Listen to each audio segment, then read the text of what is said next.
Bonjour Florent, bonjour Benoît. Bonjour Constance. Je suis ravie que vous m'ayez proposé votre témoignage concernant je sais pas si on peut dire votre GPA ou vos tentatives de GPA parce qu'elles ont été nombreuses. Je pense que c'était un témoignage nécessaire à enregistrer parce que tous les témoignages de GPA que j'ai enregistrés, mais en fait tout se passe toujours nickel. C'est vraiment le fil rouge et il y a aucune accroche ou anicroche sur le parcours. Et un jour, Florent est venu vers moi en me disant, mais ça se passe pas toujours comme ça en fait. Donc je me suis dit, il va falloir que j'enregistre parce que je pense que vous n'êtes pas les seuls à vous être retrouvés dans une situation similaire et c'est important de témoigner autour des difficultés qu'on peut rencontrer dans la GPA. J'arrête de parler. Est-ce que pour commencer, vous pouvez vous présenter? Oui, alors moi je m'appelle Benoît, j'ai 45 ans maintenant, donc quelques années de plus par rapport au début de notre parcours de GPA, mais ça on en parlera. Et je suis avocat et je suis un des deux heureux papas d'un petit Gaston, 2 ans et demi. Qui est trop chou. Voilà, donc je suis Florent, l'autre papa de Gaston. J'ai le même âge que Benoît et effectivement, je te suis depuis un moment par mon métier aussi, puisque j'ai eu l'occasion d'être un petit peu au contact de la communauté. Et voilà, et effectivement, j'ai eu très tôt conscience / envie de témoigner avec deux un peu disclaimers au début pour dire que d'un côté, tout témoignage qui vient dire attention à la GPA, c'est pas toujours rose. Moi j'ai toujours eu envie de le faire et en même temps peur qu'il soit exploité Bien comme sûr. étant par les anti, alors que c'est une GPA magnifique qu'on a faite et tout ce qui est de plus encadré, tout ce qui est de plus volontaire, donc toutes les critiques anti-GPA ne trouveront pas prises dans notre témoignage. Enfin, peut-être une partie, on verra. Et puis un deuxième élément, c'est d'abord elle se termine bien puisqu'on a effectivement un petit Gaston qui fait notre bonheur, qui fait aussi beaucoup notre fatigue, mais même notre bonheur. Que du bonheur. Oui. Donc ça termine très bien. Et puis surtout, c'est ce que tu disais en début en disant j'ai que les témoignages où ça se passe très bien. Il faut quand même continuer à dire, malgré notre témoignage, que la statistique, elle est très clairement en faveur de ça se passe plutôt bien. C'est-à-dire que donc faut dire s'il y a des futurs papas qui écoutent que notre témoignage, il n'a pas pour but de dire attention, ça va être plus compliqué que ce qu'on vous dit. Non, il y a toutes les chances que ce soit aussi smooth et aussi facile parce que bizarrement, la GPA c'est facile le process pour les parents, contrairement à des couples de femmes par exemple. Nous, on ne fait que suivre. Alors c'est psychiquement extrêmement intense, on a des émotions lourdes, mais les démarches sont faciles. Dès lors qu'on se lance dans la GPA, on suit un process, nous en tant que papa. On se passe loin et dans les mains d'autres personnes. Donc c'est un process qui est facile et c'est un process qui, scientifiquement, est ce qu'il y a de plus performant dans toute méthode de conception confondue. Les méthodes naturelles, ou les méthodes médicales, c'est parmi les méthodes médicales la plus performante puisque tout est encadré / contrôlé du don du sperme, au choix des ovocytes, à la conception des embryons, l'implantation au bon moment dans l'utérus d'une femme qui elle-même présente toutes les garanties d'avoir été sélectionnée, des garanties, des critères d'âge, des critères de fertilité qui sont pas forcément présents dans le cadre d'une PMA pour un couple de femmes où la femme qui veut avoir le bébé, c'est elle. Donc, elle fait avec ses propres contraintes. Complètement. Et donc, son propre âge aussi. Et son propre âge et son propre peut-être plus ou moins de fertilité. Donc là, la GPA, c'est une méthode qui est ultra performante et donc qui explique que ce soit si facile pour la plupart des couples et la plupart réussissent du premier coup. Ouais. Et donc c'est scientifiquement assez normal que ça marche du premier coup. Donc vraiment, l'objectif de notre témoignage n'est pas de dire attention les amis, vous allez galérer. Non, vous allez sûrement pas galérer. Mais ça peut arriver. Ça peut arriver. Et alors c'est justement parce que la plupart des gens ne galèrent pas que pour ceux qui galèrent, c'est difficile. Nous, on a été et comme beaucoup, j'imagine, de tes auditrices qui ont eu la difficulté de voir leur copine avoir des enfants et pas elle. eh ben nous, on a affronté le fait d'être les seuls dans notre entourage plus ou moins proche, c'est-à-dire que même dans les témoignages qu'on avait dans les associations, c'était pas que des amis, les seuls pour qui ça a été difficile. Et donc on est passé par plein de phases. Et justement, je voulais un peu témoigner du fait que, eh ben, tous ces aléas de la grossesse, les hommes le subissent aussi. Je parle des échecs, des fausses couches, des attentes, des espoirs. Tout ça, les hommes le subissent aussi et pleurent aussi quand c'est nécessaire, avec évidemment une nuance de taille, c'est que nous n'avons rien vécu dans notre corps. Donc, par rapport à une femme, il est évident qu'on a ça en moins. Et c'est peut-être c'est une difficulté de moins parce que nous avons pu vivre la même chose, Benoît et moi, puisque nous sommes deux hommes, et que, alors que pour une femme dans un couple hétéro, mais même dans un couple de femmes, il y a certainement nécessairement une petite différence de ressenti entre la femme qui porte et l'homme qui ne porte pas, ou même entre la femme qui porte et sa femme qui ne porte pas.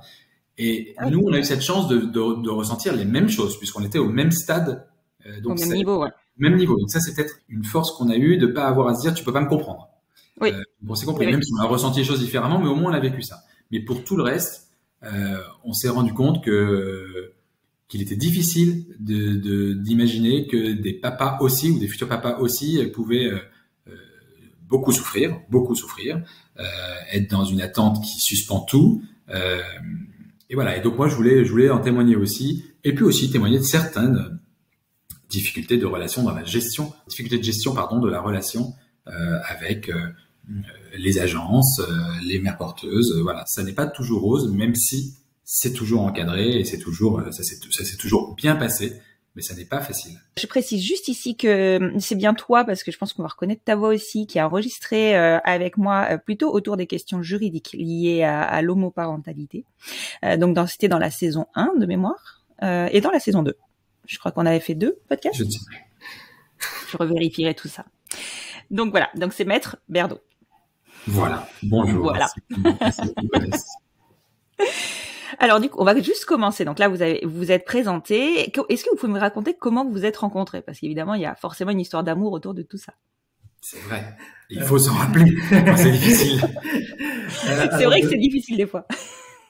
On s'est rencontrés de manière extrêmement classique, puisqu'on s'est rencontrés dans un bar assez connu pour les Parisiens, qui est le Rosa Bonheur, autour d'une bière et d'une deuxième et d'une troisième, et puis voilà. Et depuis plus de 12 ans, je ne sais même plus. Septembre 2011. Voilà, en septembre 2011, après 12 ans, on ne se quitte plus. Voilà. Une chose très classique, hein, vraiment, pas du tout. Ouais, très classique. Tu vois, vu que vous êtes tous les deux avocats, je m'étais dit peut-être. Non, rien à voir. Non, Benoît est devenu avocat récemment dans le cadre de notre changement de vie, bébé déménagement province. Voilà. D'accord. Oui, parce qu'effectivement, vous avez quitté la région parisienne, comme beaucoup de Parisiens, et ça se comprend, pour venir dans le sud. Exactement, voilà. Sud-ouest. Le vrai sud, le sud-ouest, quoi. Je me fais des ennemis. C'est pas moi qui l'ai dit. Par contre, c'est pas forcément le sud où il fait beau, mais c'est le vrai sud. Ah non, c'est le sud breton. Voilà. On a le même temps à Bordeaux, hein, je peux rien dire. Ouais. Il pleut énormément, le taux d'humidité est très élevé, on est presque dans les tropiques. Sans le soleil. Bref.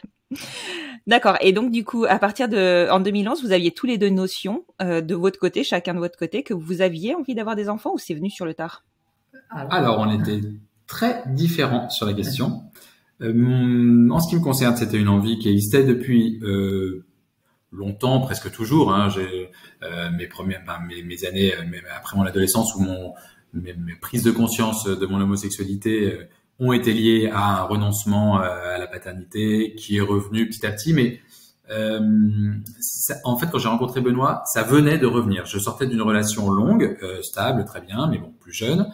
Je sortais déjà depuis quelques années, et puis ça faisait à nouveau quelques années que j'étais célibataire. Je me disais, bon, l'amour ne revient pas. Bon, c'est une chose, ça reviendra peut-être plus tard. Mais je ne veux pas me retrouver. Alors, dit comme ça, je me disais, mais qu'est-ce que j'étais jeune. Je ne veux pas me retrouver à 40 ans.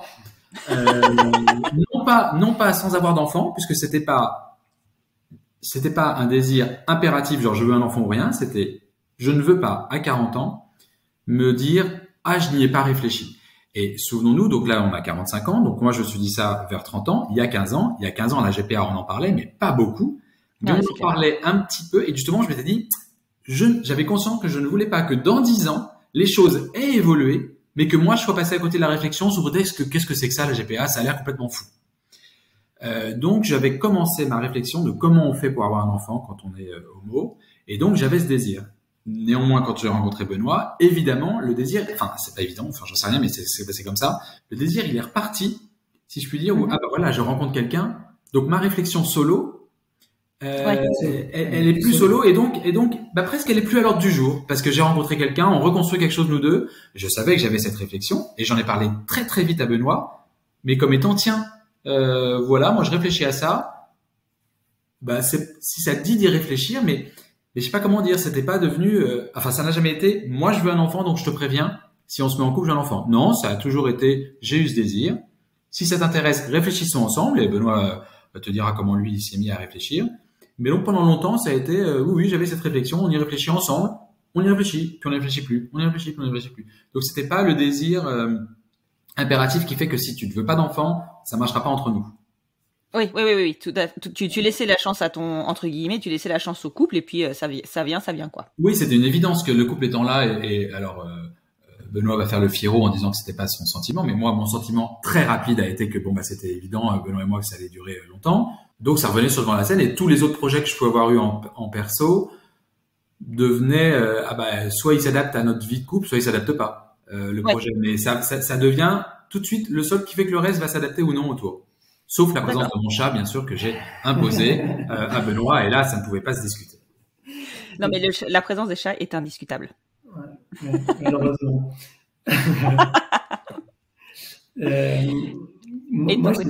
Moi, je pense que j'avais fait un peu une croix là-dessus, en me disant que c'était pas compatible avec le fait d'être gay, d'avoir un enfant. C'est vrai que la GPA était très peu connue. Je crois qu'on s'est rencontrés, le mariage pour tous n'existait pas. Non, je te confirme. Donc, il y avait quand même un contexte qui faisait que c'était pas trop dans ma réflexion.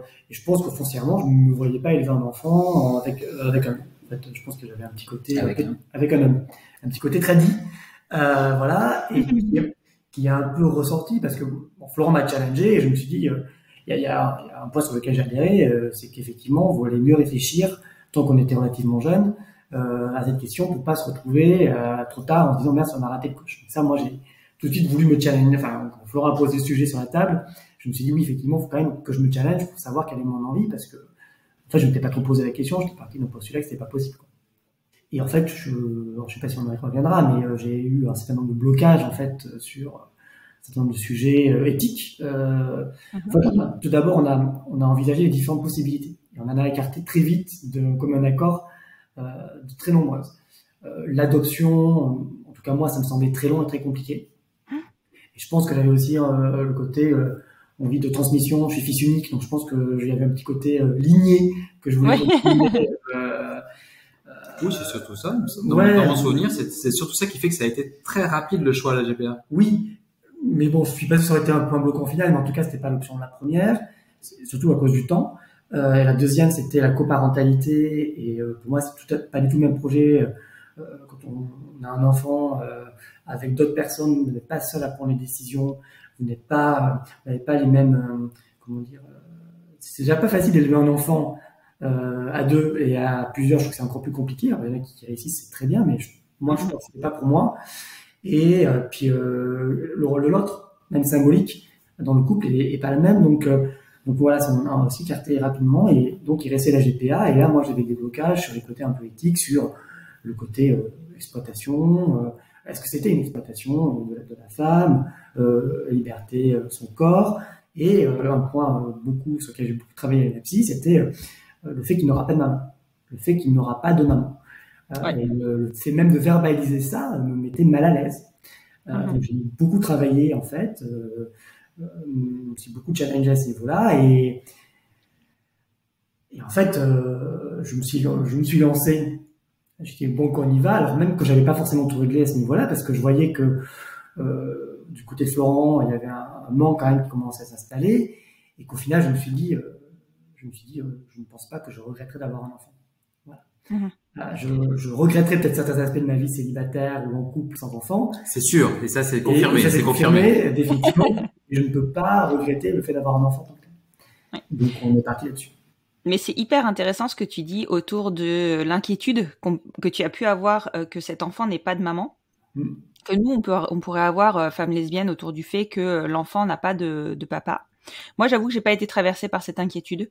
Mais je pense que, enfin, tu vois, c'est important de le poser sur la table et de se dire est-ce que ça va poser un problème? Parce que on a tendance à militer en disant non, il n'y a pas besoin d'un membre de sexe opposé pour élever un enfant. C'est vrai, il n'y en a pas besoin, ça se vérifie au quotidien. Mais forcément, la question, elle se pose parce qu'on est issu d'une société hétéronormée et on nous a toujours dit pour faire un enfant et l'élever, il faut un papa et une maman. Et en fait, moi, au-delà de ça, ce qui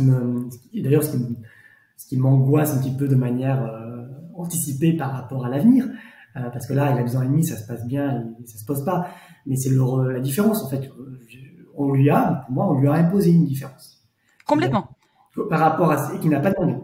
Et exactement. Du coup, je me suis dit au final que quoi qu'il en soit, l'amour résoudra tout, donc j'espère que ça sera le cas. Mais je sais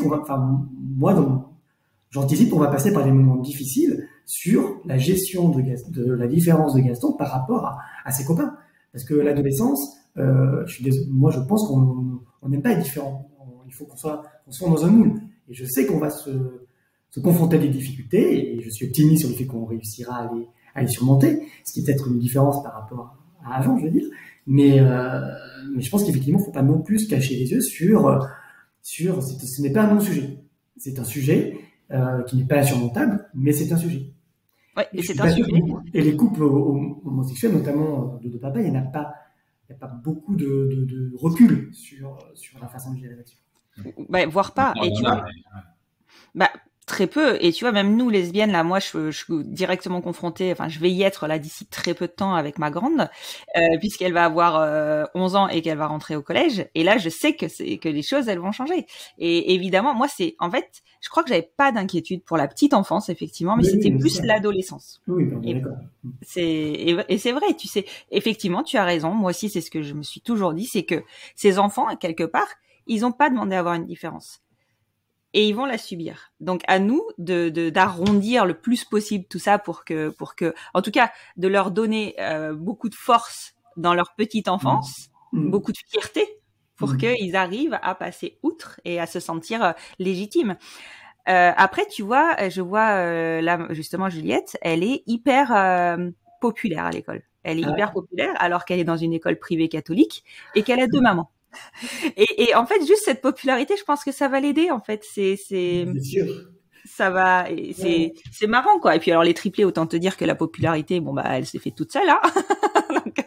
donc ça va l'aider. C'est vrai que je pense que le caractère de l'enfant joue aussi. Et finalement, j'ai pas l'impression, même si je suis inquiète, j'ai pas l'impression que ça va être compliqué. On verra. Ouais, moi, j'avoue que c'était des inquiétudes que j'ai pas eues, que j'ai pas pour l'instant. J'étais très droit dans mes bottes sur le fait que le premier choix de parents, c'était de faire l'enfant dans la situation dans laquelle on était. Donc, c'était ma première décision de parent, c'était de le faire comme ça. Et qu'il allait avoir toute une vie faite de mes choix, toute une éducation faite de mes choix, et que je lui dirais, bah, c'était notre choix. Oui. Alors, je lui expliquerai, et je l'accompagnerai dans le fait qu'il va sûrement, peut-être effectivement, enfin, c'est sûr, constater des différences, mais ça ne m'a vraiment jamais ni fait reculer, ni même fait freiner, enfin ni même fait ralentir, pardon, ni inquiéter, parce que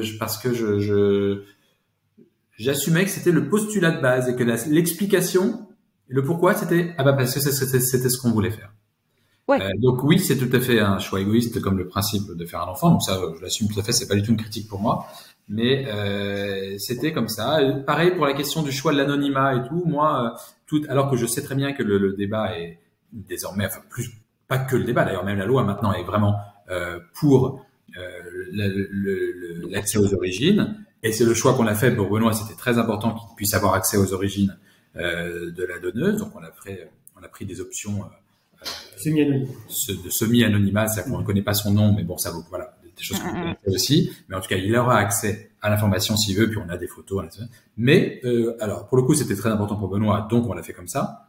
Mais moi, j'aurais parfaitement assumé l'anonymat. Alors, en me trompant peut-être que pour Gaston plus tard, et d'ailleurs, avec ce qu'on lit dans les débats, ça aurait certainement été une difficulté. Il a l'air d'aujourd'hui de faire un peu consensus que de ne pas avoir accès à ses origines, c'est une difficulté. Donc, je ne regrette pas du tout qu'on ait fait ce choix et que ça puisse lui être offert.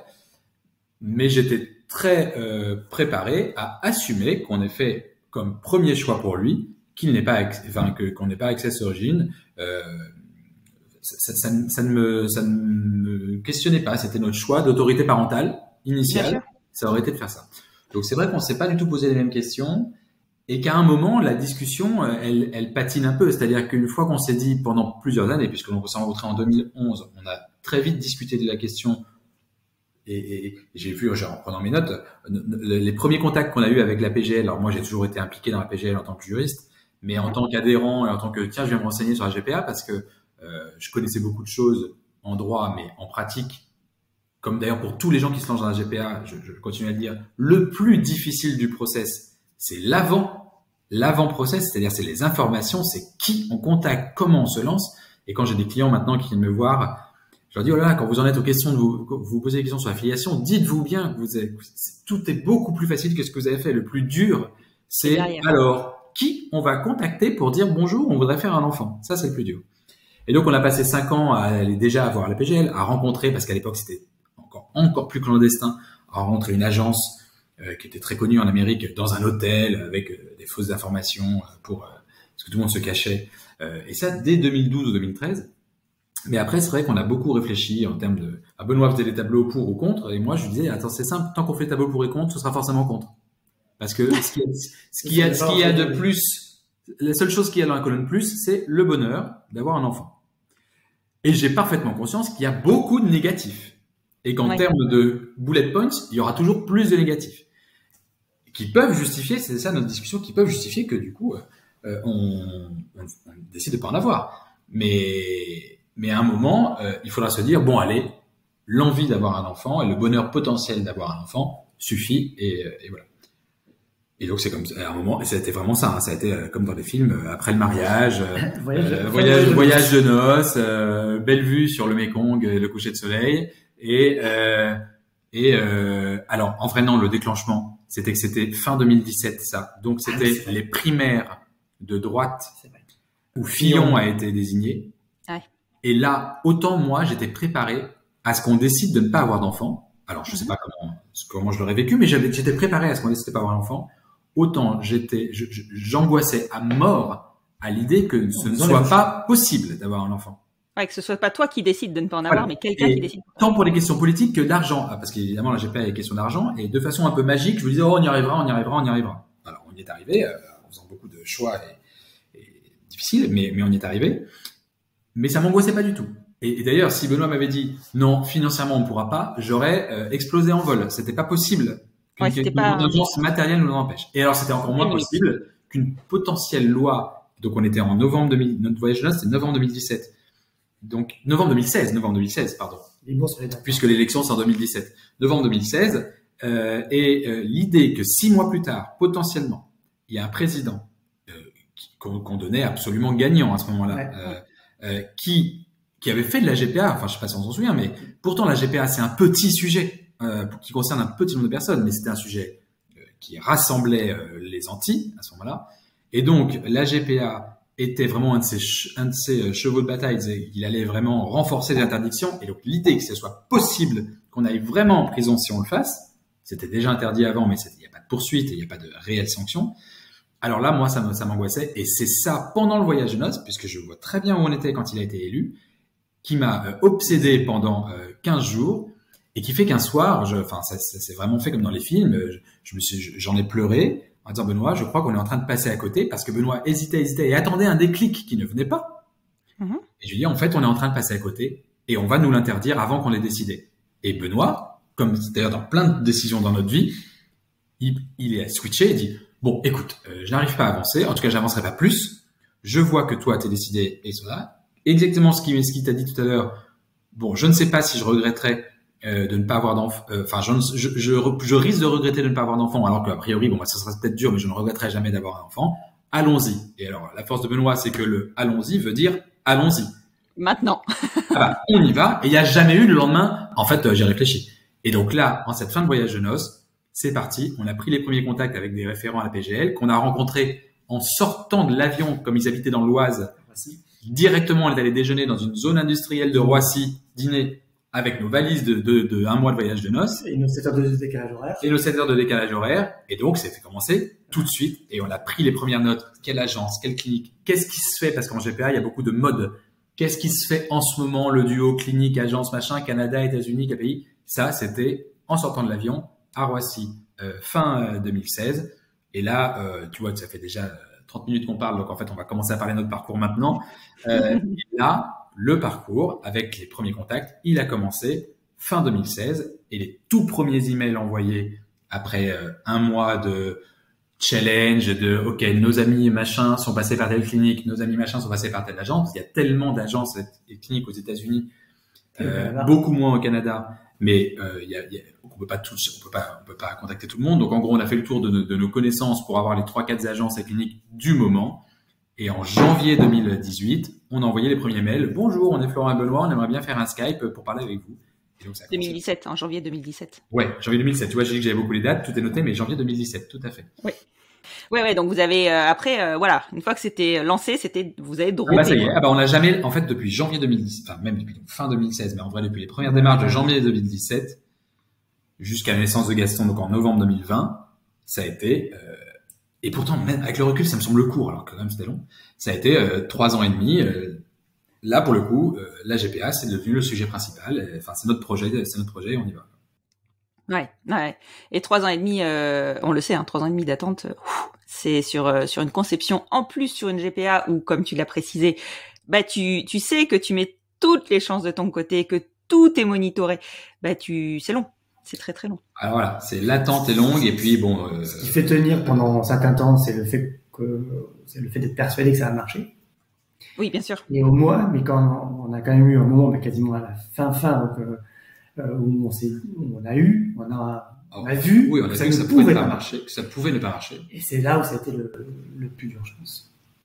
Oui, c'est ça, c'est les attentes, les déceptions et le sentiment à un moment ou à un autre. Donc voilà, on va venir dans les détails de irrationnel de mais ça se trouve on est maudit, ça se trouve nous, parce qu'on enchaînait les ah oui pas de chance quoi, qui font que les gens arrêtent de dire non mais ça va marcher la prochaine fois parce que manifestement ça marche pas et qu'il n'y a pas d'explication. Bon bah s'il y a bien des statistiques qui ne sont pas à 100% mais à 99%, bah il y en a bien 1% qui marche pas. Et là nous clairement on était dedans là. Et encore pourtant. Je sais pas comment tu veux qu'on te raconte ça, mais pourtant il y a des obstacles qu'on n'a pas eu. Il y a d'autres gens qui vivent d'autres choses encore. Nous, par exemple, dans tout notre process, on n'a jamais eu à vivre la perte d'un bébé dans une grossesse avancée. On a eu des fausses couches au début. Alors, ce qui nous a fait nous rendre compte que le discours "allez, c'est pas grave, ça va marcher" est horrible. Et le discours que j'ai eu avec des copines, je pense quand j'étais plus jeune, puisque moi, on a des enfants de 15 ans après nos amis. Donc sûrement, il y a 15 ans, j'ai dû dire à des copines, oh, t'inquiète pas, ça marchera la prochaine fois. D'abord, je me rends compte que je l'ai dit que aux copines et pas à leur mari ou à leurs copains. Déjà, le mari, c'était, toi, tu dois sûrement rien ressentir. Et la fille, c'était, bon, tu dois ressentir, mais enfin, bon, ça va marcher la prochaine fois, ça arrive à tout le monde. Donc bon, on a vécu ça. Mais c'est vrai que par contre, dans les différents drames, nous, on n'a jamais vécu de perte de bébé à 3, 6 ou plus de mois de grossesse. Donc ça, on va dire que ça pourrait être encore plus difficile. Ouais, complètement. Et voilà, donc janvier 2010. Alors, surtout, tu me coupes quand tu as des questions, parce que sinon je peux parler pendant 1h30 non-stop. Donc janvier 2017, premier contact. Et là, comme je l'ai dit tout à l'heure, tout va très vite parce que c'est... Alors donc on a fait tout de suite le choix, nous, d'une GPA américaine ou canadienne en l'occurrence. Avec une agence. Initialement canadienne, voilà, une agence au Canada. Et une agence de mère porteuse au Canada et une clinique États-Unis. C'était un peu le combo à la mode quand on l'a fait il y a quelques temps. Bon, ça se fait peut-être toujours, je sais pas. Enfin, ça se faisait beaucoup.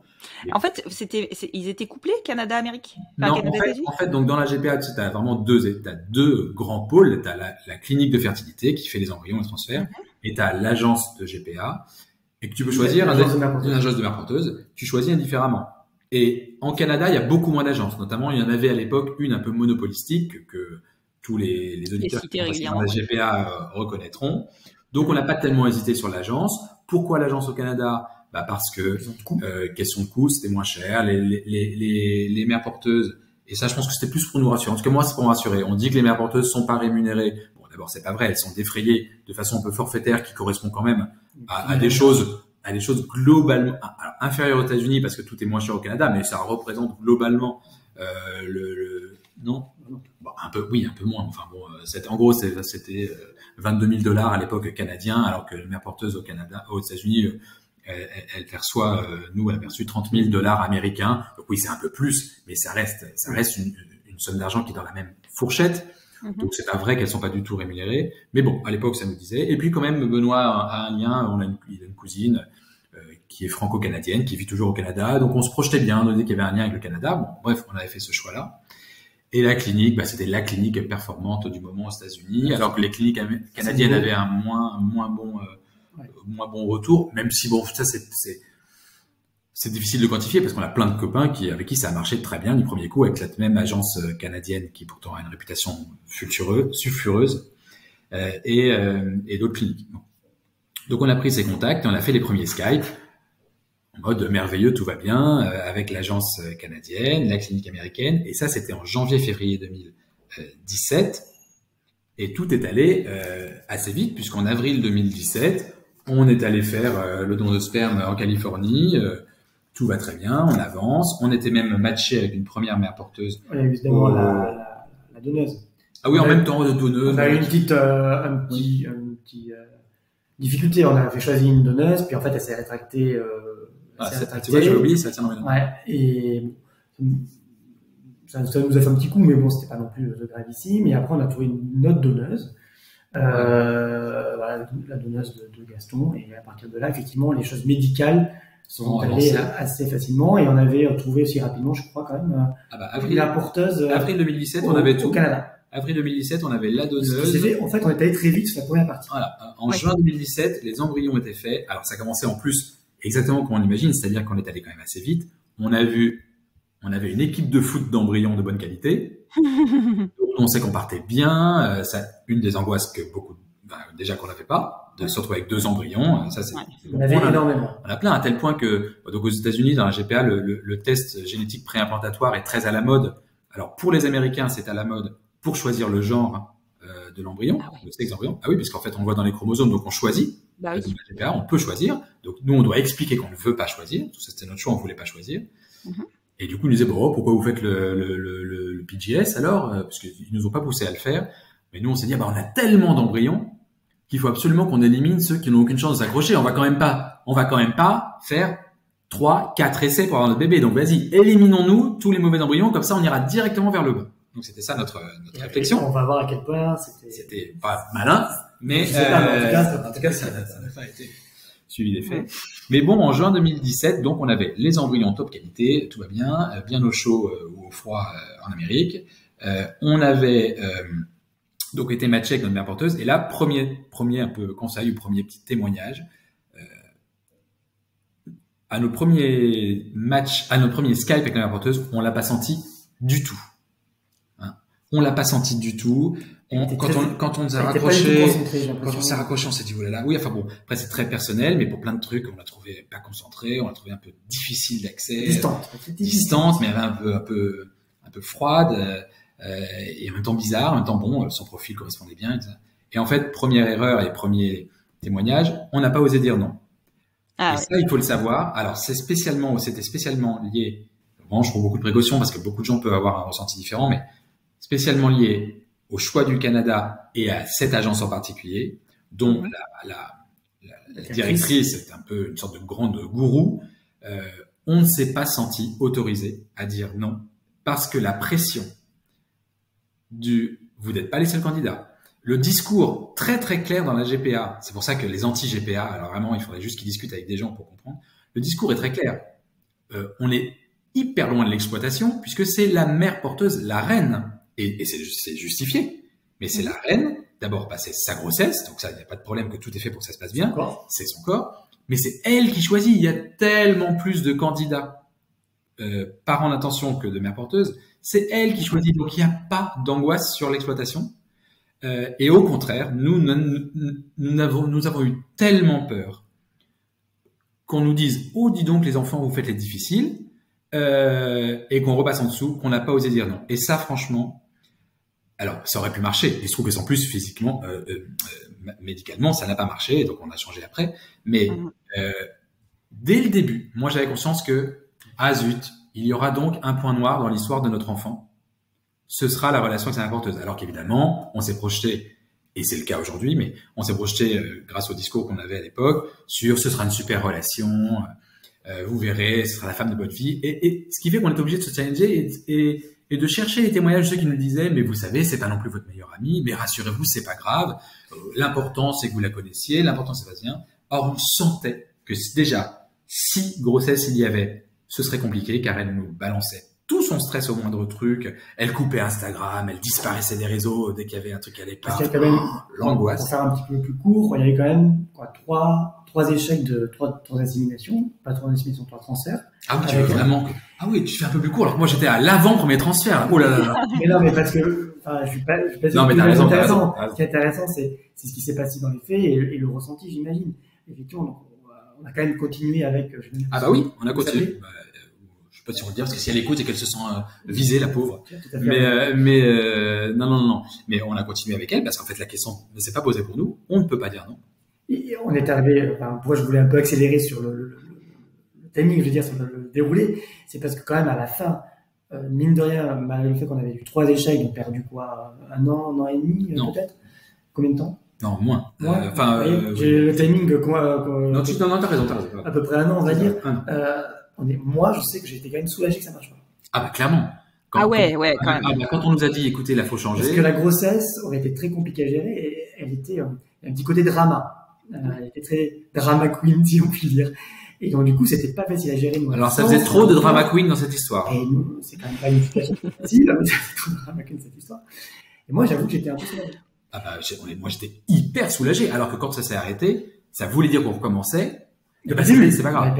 Mais bon. Il y a eu 3 embryons. Mais voilà, même si on accélère l'idée de notre témoignage, c'est aussi de dire voilà que ça peut ne pas marcher. Donc quand même. Avril 2017, tout est bien fait. Ok, on y va. Premier transfert, octobre 2017. Et là, nous, on avait fait le choix d'aller aux États-Unis pour assister au transfert, pour rencontrer notre mère porteuse une première fois. Sachant que ça se fait pas. Enfin, en gros, ce qui se disait beaucoup à l'époque, mais je sais pas pourquoi. C'était on va au transfert, on va une fois pendant la grossesse pour l'échographie, puis après on va à la naissance. Bon, enfin ça fait quand même beaucoup de voyages, mais bon, nous il était quand même important d'aller la rencontrer, même si c'est symbolique puisqu'on n'allait pas dire non 2 secondes avant le transfert, mais quand même de la rencontrer avant qu'elle porte notre enfant. Bon, la rencontre s'est bien passée, mais a complètement confirmé notre feeling. Il n'y avait pas de chaleur, nous, on en rajoutait, c'était terrible. Bon, transfert en octobre 2017. Cette situation la rencontre avec la mère porteuse est une situation un peu bizarre, hein. Dans le positionnement de chacun, vous êtes une parfaite inconnue, à qui vous confiez la chose la plus précieuse, et avec qui vous allez être dans une intimité extraordinaire. Donc c'est quand même pas facile c'est très, et le moins qu'on puisse dire, c'est que elle était pas aidante. Enfin, je veux dire, c'était difficile de faire le lien. Il y a aussi peut-être un côté anglo-saxon, parce que même avec notre mère porteuse après, il y a ce côté un peu c'est quand même nous qui devons porter la relation pour que ça se passe bien. Surtout qu'avec Beverly, c'est très bien passé, mais le début est vraiment pas facile. Après, elle avait rien, enfin, c'est une question de personnalité, on critique pas, c'était sa personnalité, mais mon point était juste de dire, si vous le sentez pas, tant pis. On dit non, je suis désolé, on le sent pas avec cette mère porteuse et on attend d'être rematché parce que on le sera peut-être dans 2 mois, c'est peut-être mieux que de vivre 1 an d'inquiétude et potentiellement d'avoir une relation après qui n'est pas celle que vous espériez pour votre fils ou votre fille. Donc ça, c'était le premier point. Mais alors effectivement, donc premier transfert, et comme beaucoup de nos petits camarades, premier test de grossesse positif, donc évidemment joie et en même temps sorte de dans notre vie on a tout réussi du premier coup, évidemment qu'elle allait tomber enceinte du premier coup.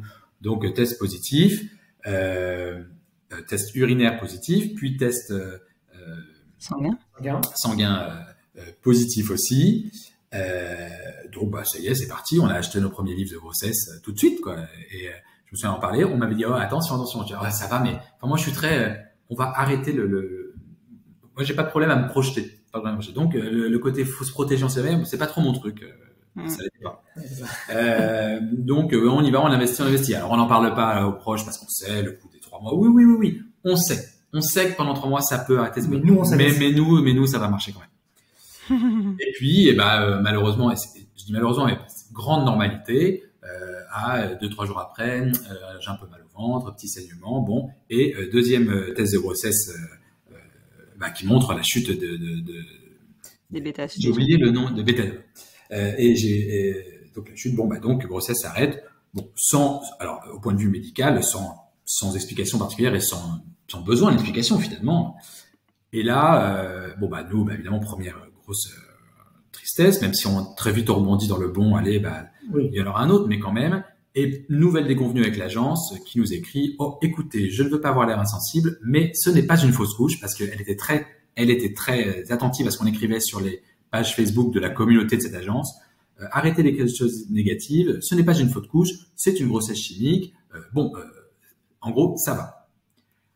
Et là, nous, on a été choqués par ça et puis on a découvert tout de suite ce que je lis beaucoup après dans le blog, l'invisibilisation du deuil lié à une fausse couche qui, certes, je ne mets pas sur le pied d'égalité ce qu'on a vécu et une fausse couche tardive, ou même d'ailleurs plus tard, après qu'on a entendu le cœur et tout ça. Je sais que c'est pas pareil, je sais que c'est très habituel et que pour plein de femmes, en fait, c'est même pas vraiment une fausse couche, c'est une grossesse dont on n'a pas connaissance, puisque nous, nous tous, les familles monoparentales, du fait qu'on connaît la date de l'insémination, on se sent potentiellement enceinte de ce jour-là, alors que si ça se trouve, nombreuses sont celles qui ne se sont pas rendues compte et qui ont eu un peu mal au ventre ou peut-être des règles abondantes et qui n'ont jamais su qu'il y avait un début de grossesse. Tout ça, j'en ai conscience. Mais en fait, dès lors qu'on se projette sur... C'est ça. Ok, il y a une insémination. Enfin, moi, c'était instinctif. J'ai calculé le terme immédiat. Donc, cet enfant, alors non, c'était pas un enfant, mais cette grossesse allait aller jusqu'au bout. Alors, ce qui nous a aidé à tenir, ce qui moi m'a aidé à tenir, c'est que j'ai toujours eu comme image... J'ai jamais considéré qu'on avait perdu des enfants dans les différentes sphères, puisque je me suis toujours dit que notre enfant était caché dans un embryon. D'accord. Et donc, moi, presque jusqu'à la fin du process, j'ai écrit un journal où je lui parlais. À lui ou à eux, parce que je savais pas s'il y en aurait 1, 2 garçons-filles, mais je parlais. Et donc, après tout ça, c'était, tu fais chier, t'étais pas caché dans le bon. Donc, j'étais très triste, parce que je m'étais projeté dans le fait qu'on l'avait trouvé, mais j'ai jamais eu le sentiment de perdre un enfant. Donc, ça, octobre 2017, et puis après, on enchaîne sur un deuxième, donc d'abord très long, alors là, pour le coup, lié à sa complication, lié à son personnage, parce qu'elle ne voulait pas tomber enceinte en décembre, parce que cette fille était née en décembre. Elle ne voulait pas avoir d'enfant au mois de mai, parce qu'au mois de mai, c'était la période d'inscription à l'école et qu'elle ne voulait pas être dérangée par ça. Donc, c'était quand même beaucoup et puis elle était très, non, mais je suis sûr que c'est un embryon garçon et mon corps ne peut pas porter de garçon. Enfin, donc elle nous balançait des trucs comme ça, qu'on devait gérer. Donc deuxième transfert n'a eu lieu qu'en février 2018, donc c'est 4 mois après. Or dans le process de GPA, souvent ça va quand même plus vite. Donc déjà nous on a accumulé les retards. Bon, les médecins nous disaient écoutez, tout va bien. Tout va bien. Deuxième transfert février 2018, là il a été simplement négatif. Bon, donc deuxième échec, mais pas de perte, mais deuxième échec.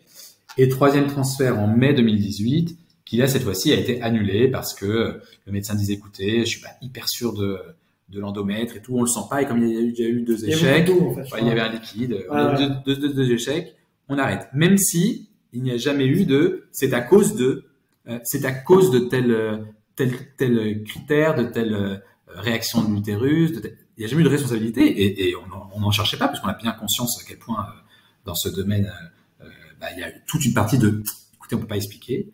Nous, on n'arrêtait pas de challenger en disant, vous êtes sûr, c'est pas nos embryons? Non. Ah bon, mais les autres, ça marche au premier coup, c'est des bons embryons, et pourtant ça marche pas. Non, écoutez, bon. Et donc là, ils nous ont dit, écoutez, le process classique, après 3 échecs, c'est qu'on propose de changer de mère porteuse, parce que même si ça peut marcher au 4e, d'abord, c'est sûr qu'elle fait ça pour d'autres bébés. Autant une femme qui fait ça pour elle peut peut-être assumer de faire 5, 7, 12 essais, c'est son bébé. Autant, bon, c'est sûr que c'est quand même très lourd, c'est clair. Le process. En termes de voyage, d'aller-retour pour elle et son mari, de gestion de ses enfants, de médicaments, d'émotions, parce qu'après tout, elle aussi, voilà, quand il y a eu la première fausse couche, clac, elle a coupé Instagram pendant plusieurs jours. Horrible pour nous, horrible. Instagram, c'était plus de lien avec elle, horrible. Bon, elle était très comme ça, mais en même temps, je sais qu'elle a ressenti elle aussi des choses, et que d'ailleurs, elle s'est beaucoup plainte aussi de l'absence de soutien de l'agence qui en fait était un peu avec elle spéciale aussi. Et donc là, le médecin me dit, écoutez, faut changer. Et là, soulagement absolu, parce que on la sentait pas avec elle. Et puis, nouveau départ. Ok, très bien. Donc là, j'accélère un peu, assez rapidement quand même. Match avec donc même agence canadienne, nous match avec une nouvelle mère porteuse, jeune, tout début. Alors là aussi un peu spécial dans leur relation, mais bon, c'est juste qu'on n'est pas des mêmes mondes. Mais par contre très volontaire. Alors là, c'était très différent, très volontaire, c'est super, on va y aller. Donc nouvel espoir été 2018. Elle va faire son screening en septembre 2018 et donc première tentative avec elle, quatrième tentative pour nous en octobre 2018. Là, c'est transfert annulé quelques jours avant parce que donc pour ça manque de bol, c'est pour ça que ça ne peut pas arriver à quelqu'un d'autre. Elle se révèle diabétique 3 jours avant l'insémination. À 25 ans. À 25 ans. Et en fait, ça a été déclenché pour elle. C'était en gros les médicaments qu'elle a pris pendant le mois qui préparait le transfert. Elle a eu une drôle de réaction, donc du coup, examen plus poussé. Manifestement, faut croire qu'il n'y avait pas eu de test avant, mais surtout, les médecins nous ont dit, vous savez, la veille du jour où on est diabétique, on n'est pas diabétique. Donc, elle pouvait très bien ne pas l'être dans ses premiers examens. Et donc, là, évidemment non. Mais pour elle, comme pour nous, désolé, transfert annulé, et surtout, on arrête. Bah oui, bien sûr. Et c'est là où on rencontre de nouvelles difficultés avec l'agence. L'agence nous dit, oh là, écoutez les enfants, les garçons, vous allez pas faire les difficiles, on va prendre 2 mois le temps qu'elle mette en place son programme d'insuline et non, on vous rematche pas. Alors déjà c'est simple, la clinique américaine nous a dit non, nous on fait pas. Et puis nous non plus. Je veux dire, on ne voulait pas faire prendre des risques supérieurs à ceux d'une grossesse à quelqu'un pour qui c'était pas et à l'enfant. Alors que c'était pas pour elle. Je veux dire, je peux tout à fait comprendre qu'une femme, et un couple d'ailleurs, décide de faire des risques pour soi. On assume pour son enfant et son corps et ça. Mais nous, impossible. De toute façon, déjà, je pense qu'elle n'aurait pas voulu, elle voulait pas. Enfin, nous, c'était clair. Mais sauf qu'on a dû assumer c'est une évidence qu'on peut pas continuer avec elle. On est un couple relou. Enfin, aux yeux de l'agence. Aux yeux de l'agence. Qui donc repassons à nouveau tout en dessous. Et là, première traversée du désert, fin 2018, où on sentait qu'on était absolument pas la priorité de l'agence. Oh mon Dieu. On sentait que la tension, je vais utiliser des mots qui peuvent ou choquer ou être exploités par les anti-GPA, mais qui n'écouteront peut-être pas ton podcast. J'aimerais bien qu'ils écoutent. Mais t'as raison, ils devraient. La tension du marché de la GPA en termes d'offres et demandes, donc demande, nous, les parents, offre mère porteuse au Canada était explosive à ce moment-là au Canada, c'est-à-dire qu'on avait des délais d'attente de folie et donc encore plus une pression. Et là, on nous proposait, avec tout le respect que je dois aux femmes qui pourraient avoir les mêmes critères, mais on nous a proposé, notre seul critère, c'était une femme qui était en couple. Parce qu'on s'était dit, déjà, vu que toutes les mères porteuses ont des enfants, déjà, gérer des enfants, c'est difficile, gérer une grossesse, c'est difficile, gérer des enfants et une grossesse pour quelqu'un d'autre, c'est difficile. Alors si en plus t'es tout seul, laisse tomber. Et là, on nous propose, après 2 mois encore d'attente, une femme de 43 ans, séparée, et on s'est dit, c'est pas possible. C'est terrible ce que je vais te dire, mais on est dans une recherche de performance. D'abord parce que le temps passé, l'argent commençait à dépenser pour nous en plus, parce qu'on nous annonce un budget GPA au début, on sait que c'est pas sûr, mais c'est comme moi dans mon métier, j'annonce un budget, mais il peut y avoir des imprévus. Des imprévus. Et là, on a commencé à les cumuler parce qu'à chaque fois, bien sûr, qui dit transfert dit voyage de la mère porteuse du Canada en Californie avec son mari pendant 3 jours et nouveaux frais de transfert. Bon, c'est normal, hein, mais c'est prévu en plus. Et donc là, on s'est dit, c'est pas possible. On peut pas. On voit bien qu'ils veulent nous caser quelqu'un pour dire, oh, ça suffit, on va les caser ceux-là. Et donc là, on prend la décision hyper difficile après 1 an et demi de changer d'agence. On tente pendant quelques semaines une petite agence nouvelle qui commençait à naître au Canada, mais qui avait le même problème alors meilleure relation, mais même problème de disponibilité. Et donc là, l'hiver 2018 a été dramatique parce que on voulait plus en parler. En fait, on ne parlait plus de la GPA parce que pendant ce temps, nous, on mettait tout de côté. Et en fait, se dire tous les deux, allez, on n'en parle plus pendant 2 mois, était un soulagement quelque part. Donc, on n'en parle plus. Parce que c'est quand même quelque chose qui vous en parlez pas tous les jours, mais qui est présent. Et même déjà, ça fait quoi, 1 an et demi? Voilà, ça faisait 1 an et demi. Et cette accumulation d'échecs commence quand même à un moment. José, et puis vous avez toujours votre esprit qui est dedans. Et c'est vrai qu'on a eu besoin de faire un break à un moment parce que, à un moment, on ne trouvait pas de solution, on s'est dit, mais qu'est-ce qu'on va faire, etc. Et qu'on a eu besoin de souffler. Effectivement, j'ai besoin de souffler ce moment-là. On a besoin de souffler. Autour de nous. Et on voyait tous nos potes qui étaient dans le groupe de ça, GPA, qui eux, tout roulaient. Et c'est là où on a fait un break d'ailleurs. C'est là, alors on a un peu rompu les liens, comme des gens qui voient plus leurs copains. Parce que donc l'association dans laquelle on faisait partie, donc la PGL, organisait, je sais plus si ça se fait toujours, mais mettait en place des groupes de parole de pairs qui étaient plus ou moins, pas tout à fait, c'était fait exprès, mais plus ou moins en parcours en même temps, mais à différents stades. Et donc nous, on avait un groupe de parole super. Et qu'on avait d'ailleurs, on avait beaucoup la première, oui, ça aide beaucoup, de pouvoir parler. Ouais. La première réunion de ce groupe de parole qui avait donc eu lieu tout au début de notre parcours chez nous, on avait reçu tout le monde chez nous et on était les plus avancés. C'est-à-dire qu'on les avait reçus tout le monde en disant alors chacun fait son petit tour de table. Nous, on partait aux États-Unis pour notre don de sperme 10 jours après, donc c'était ça y est, on est lancé. Alors qu'il y en a d'autres qui étaient, on n'a pas encore réfléchi, on n'est pas encore paxé, on ne sait pas encore qui va donner le sperme. Nous, tout était clair. Ça d'ailleurs, c'était une discussion parmi tous les obstacles qu'il faut avoir. Que le don de sperme qui fait le don qu'on n'a jamais eu, c'est très clair pour nous et tout. Et donc ça avançait. Et là, on commençait à avoir des gens qui attendaient des bébés, des premières naissances, des gens qui en un an avaient eu le temps de faire premier contact, premier transfert, naissance.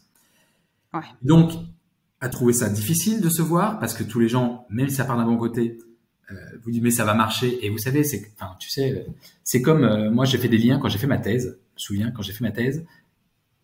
On n'aimait pas entendre que d'autres galéraient. C'est-à-dire qu'on s'entoure de gens qui réussissent, mais quand d'autres vous disent là je suis bloqué dans mon chapitre 3 de ma deuxième partie, je suis bloqué, ça fait 2 mois que j'avance plus, ça réveille les angoisses quoi. Ouais, bien sûr. Et en fait, les gens avaient un discours très mais ça va marcher. Mais quand on était OK, on va vous parler de ce qu'on ressent il n'y a pas d'écoute. Et ce qui est normal, les gens sont dans leur process, ils sont pas là pour entendre dire que ça peut galérer, que ça peut être difficile. Et donc on n'avait pas trop d'écoute, et puis nous, ça devenait invivable de nous réjouir pour les gens qui avançaient. Donc on a pris du recul et de la distance avec ces gens-là, qui s'est jamais revenu. On sentait arriver, parce que pour l'instant, notre entourage, c'est que l'entourage lié au réseau, à la communauté LGBT qu'on s'était faite autour de ça. On n'avait pas encore de nos amis à nous dans le process. Or, un de nos couples d'amis s'y mettait et commençait à nous poser des questions, parce que moi, j'avais en plus la casquette avocat. Donc on posait des questions. Alors pendant cette période-là, j'ai arrêté tous les dossiers. Donc en matière d'expérience de dossier GPA, moi j'ai rattrapé ça depuis 1 an et demi parce que je me mettais en retrait de tout et la plupart du temps j'expliquais aux gens parce que forcément avec ma visibilité dans la communauté et étant, il y a beaucoup de, enfin j'ai des consoeurs avocates mais il y a moins de confrères garçons. Et donc, j'étais assez vite ciblé par la communauté. Tiens, lui, il va faire une GPA. Très bien, on a envie de confier son dossier. Et donc, j'étais obligé d'expliquer pourquoi moi, spécialement moi, je leur disais non. Je leur disais, c'est pas possible, je n'arrive plus à faire ces dossiers-là. Alors techniquement, je veux dire, il n'y a pas de problème. La GPA, ce qu'on nous demande de faire, ce sont les adoptions, tout ça. Je veux dire, je pouvais le faire même en étant déprimé. Mais c'était impossible de m'en occuper. À tel point, je me disais, j'espère que je divorcerai jamais, vu que je fais exclusivement le droit de la famille. Si un jour je divorce et que je peux plus capable de faire le divorce des autres, je vais faire faillite. Enfin bon, ça c'est. Et donc voilà, le recul aussi avec nos familles, parce que nos familles quand même, on avait fait le choix de les impliquer dans le process depuis le début. Donc même si on ne disait pas aux gens, attention, demain on a une insémination, ne serait-ce que pour pouvoir garder le plaisir de l'annonce. Moi je le disais systématiquement après. Donc mes parents apprenaient en même temps qu'il y avait eu une tentative et qu'il y avait un échec. Et les gens là aussi commencent eux-mêmes, alors c'était pas dès ce moment-là, c'était plus tard parce que on n'est pas du tout au bout de nos échecs. Les gens commençaient à avoir un discours, mais bon, ça va marcher, et on sentait que certains, nos parents notamment, auraient peut-être été soulagés à un moment-là qu'on arrête. Mais je pense pour nous, pour notre souffrance, quoi. Mes parents ne comprenaient pas pour qui.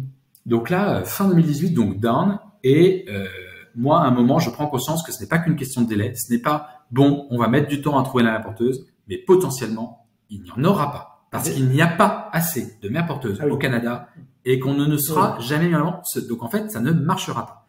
Et donc là, on prend le choix difficile parce qu'il y a un côté remise en cause complète de basculer et de lâcher le Canada pour aller aux États-Unis. Ce qui veut dire, non seulement tout ce qu'on a dépensé au Canada est perdu, mais on va redevoir dépenser beaucoup plus aux États-Unis parce que c'est beaucoup plus cher. Donc là, angoisse, comment on va faire pour trouver l'argent? Parce qu'on l'avait pas. Donc, on a fait des emprunts à la banque, des emprunts à la famille, tout ça. Et on recommence. Donc, on recommence pour la 3e fois le choix des agences, le choix de mère porteuse, parce que malgré tout, il faut quand même s'investir. Le seul truc qui, pour l'instant, ne bougeait pas, c'était la clinique. On avait confiance et ils nous disaient, écoutez, vous avez encore plein d'embryons. Il n'y a aucune raison. Donc, les embryons, ils attendent. Donc là, on laisse passer l'hiver 2018-2019 et début 2019, allez, c'est parti. On redemande à des copains. C'est con, mais à des copains pour qui ça a marché. Quelle agence? Alors que je veux dire, l'agence, c'est pas parce que l'agence est sympa que ça marche. Il y a des réflexions qui sont bizarrement. Nous échaudés un petit peu par notre passé canadien, on voulait aussi une agence qui était meilleure, on va dire, dans la relation avec les parents d'intention, plus à l'écoute, parce que clairement, il y a un petit côté psychologue derrière. Nous, à toi de l'agence, un peu de soutien et surtout de compréhension des difficultés, surtout. Ouais. Et je trouve qu'on a du coup la chance de tomber sur une agence qui nous a été conseillée par des potes, qui était à Las Vegas. Une agence de Las Vegas qui a fermé depuis. Et on a trouvé en face une nana formidable, enfin 2 nanas, la directrice et son associé ou son employé, je sais plus, formidable, très à l'écoute. Moi, je sais que les premiers liens avec cette agence, ça nous a reboosté. Alors. Ouais, ça nous a reboosté. Et il y a un côté aux États-Unis, là aussi, ça peut paraître choquant, mais service client, où du début à la fin, même parmi nos galères futures, je vais en dire la suite américaine au prochain épisode. Voilà, c'est la fin de l'épisode canadien et on parlera de l'épisode américain la prochaine fois.